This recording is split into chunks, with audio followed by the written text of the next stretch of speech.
Week 3 in college football, Iowa set to face off versus a MAC team that has had the Hawkeyes number 2 of the 3 all-time meetings. We'll talk about the Hawks and the Broncos of Western Michigan in just a second. But first, I want to thank Under the Kitchen, Randy Engel, his terrific artwork. He's out of Mitchellville, right down in the heart of central Iowa, near the metro. And certainly check out his fine artwork. Visit him on Facebook. You can also visit him at underthekitchen.square.site. That's underthekitchen.square.site. So again, the Hawkeyes and Western Michigan will face off 2:30 p.m. Central Time on BTN this Saturday. The Hawkeyes coming off that win against Iowa State in the Cy-Hawk game. And yes, they've continued to struggle to run the football, although Jazz Patterson did bust off a 59-yard run. We're not going to spend any more time recapping that game, but I think we all know the numbers. You take that one run away, we're not great. So can Iowa be more balanced? This will be a week where Iowa is going to try to be more balanced, more consistent on the ground. And I'll be honest, looking at Western Michigan's tape versus Syracuse, they lost 48-7 last week. Iowa should run the ball up and down on the Broncos. This is not a good Western Michigan defense. In fact, their defense looked like a MAC version of what we saw out of Purdue against Iowa last season. Remember that game in West Lafayette where Purdue couldn't seem to make a tackle if their life depended on it? I think Purdue came back the next week and played Illinois real tough. But my point is, this is not a good Western Michigan defense. They did lose a lot via the portal. They also lost some on offense. As I talked about prior to the Utah State game, this is just the reality with some of these G5 schools, that it's going to be kind of an every other year for a lot of these schools, because it's just hard to reload every year out of the FCS and the lower G5 schools if you're a team like Western Michigan or Utah State. Now, they did beat St. Francis, Pennsylvania by 3 scores in week 1. But who in the world is St. Francis, PA? I can tell you St. Francis, PA then proceeded to lose by double figures to Robert Morris. So Western Michigan, their resume not the best 2 games in. Their starting quarterback, Jack Satopek, he's thrown about 69% completion. However, he's averaging under 6 yards per attempt.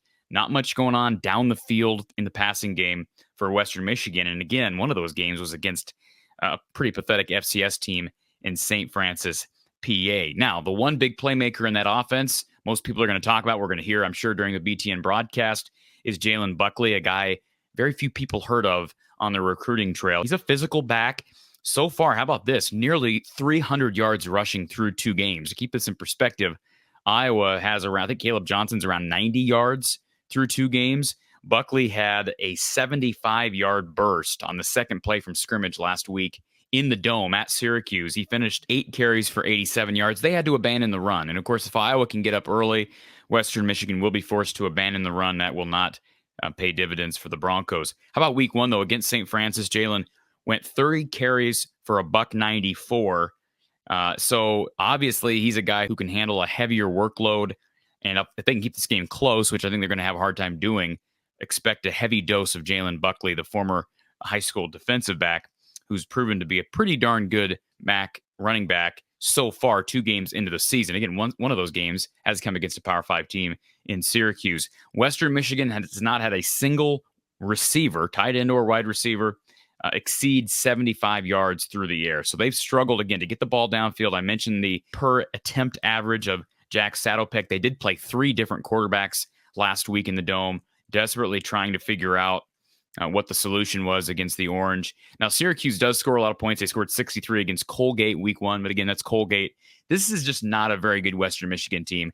And I talked about it preseason. Iowa went after a Western Michigan transfer in the offseason. I don't know how hard they pursued Corey Crooms, but the wideout ended up going to Minnesota. Has looked pretty good for the Gophers so far. That's just one of the pieces of attrition that they've suffered from since last season. So again, Iowa should be able to run the ball up and down the field on Western Michigan. If Iowa can't run the ball against the Broncos, then I have a hard time being optimistic about Iowa's chances to figure out the run game as the Big Ten season evolves. Now, with that being said, I'm optimistic, cautiously optimistic, that Iowa will be able to run the ball effectively against Western Michigan. You look at their numbers last week. Yes, they had that burst by Jazz Patterson for 59 yards. The counters were working, and we heard from Tom Kakert after the game, listened to Kirk Ferentz during his press conference, and Iowa was just kind of scratching where it itches, the old Hayden Fryism. It was what was working, and that's good. You want Iowa to be responsive on the football field. Obviously, you want Iowa to be prepared based on what they see on tape, but at the same time, if something's working, Don't go away from it. Milk the cow till she's dry, as they say. So good on Brian Ferentz in Iowa for doing that last week, and they finished with around 130 yards on the ground. If you take away, I believe, the one sack on Cade McNamara. By the way, I mentioned Western Michigan's defense. Keep in mind that Iowa's offense nationally, if you look at the first two games, and they have played a couple teams collectively that were better than anybody Western Michigan has played or Syracuse has played. But Iowa right now, total offense ranks 125th in the country.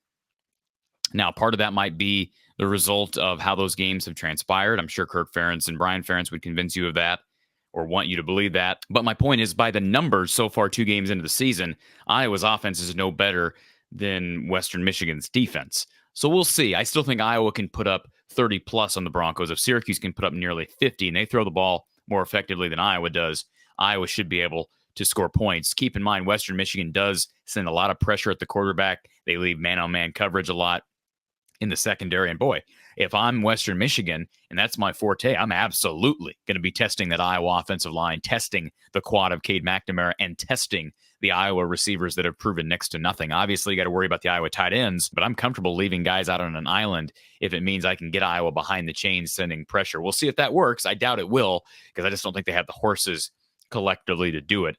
But Iowa, Brian Ferentz needs to score. And this team needs to score 40 plus for Brian Ferentz's per game average to, I think, be in a pretty good place heading into Big Ten play. If they don't score 30 or 35, probably 35 is a better number. If they score 30, I'm still not feeling real good if I'm in the Brian Ferentz camp about that 25 point per game meter or bar, I should say. So anyways, we'll see what happens. Saturday, 2:30 p.m. Central Time, BTN. I'll be live with you following the game for Iowa postgame with Coach Don Patterson right here from the Hawkeye of the Storm. I'll also be giving you my picks tomorrow. Stay tuned for a video dropping tomorrow for my Week 3 picks. Appreciate you tuning in for another edition of the show. Please hit that like button. Click subscribe if you haven't done so. Click the bell for notifications when we go live and when we post new content.